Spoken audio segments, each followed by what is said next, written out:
see, since central banking started, we are 411 years.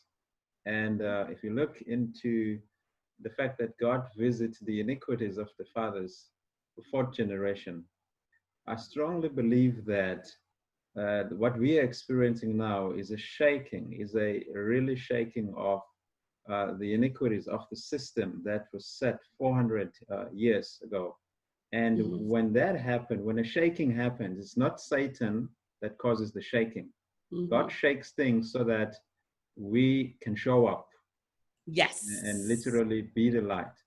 And yes. I believe that when a shaking is happening, you can tell that there's going to be a transfer, but the transfer, before it happened, there has to be capacity for it. And so when I talk about capacity, is that what Joseph did when he knew there was going to be a famine, he built capacity by going into the key cities and build treasuries. So when you build treasuries, you build vault where there could be storage of the resources of the land. And so which was grain, and which, if you were using money, that would have been your banking system. That would have been your way you could have in a bank equity and all these other things, whether it be it's what. But it was strategically placed there so that the nation will not run out. And it is very important that with this revelation we've got, that we start building capacity, building the legal structures that could contain the monies that will be, the resources to be transferred, either as CSIs that have been stalling all over the years, either as the shift in terms of governance, where people are saying, you know what, I think we can see power is going that way.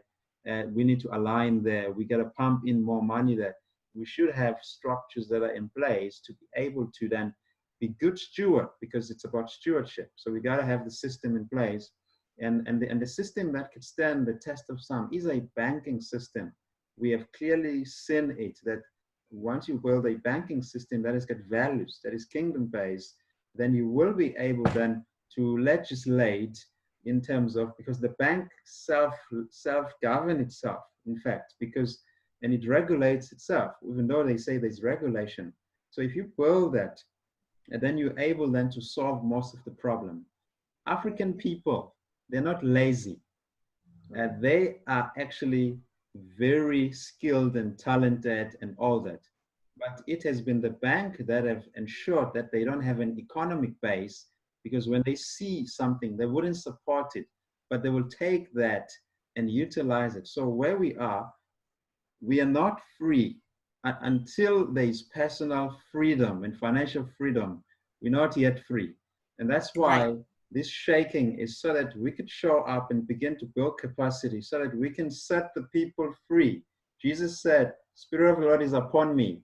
Preach the gospel, heal the sick, deliver. And then he says, to proclaim the year of the Lord's favor, which is Jubilee, a cycle where there's a Shemitah, where there's a great reset, where slaves becomes free and they can be able to do whatever.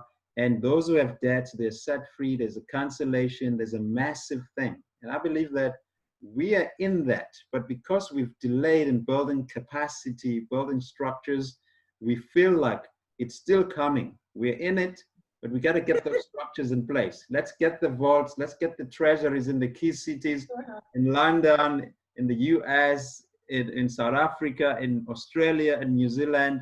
We got to get these vaults, these places in place. They might be digital because we're in blockchain. It might be a cryptocurrency that we've built, but it's got to be something that could literally house the transfer of dollars and pounds and whatever that is there. And I believe that's where we are.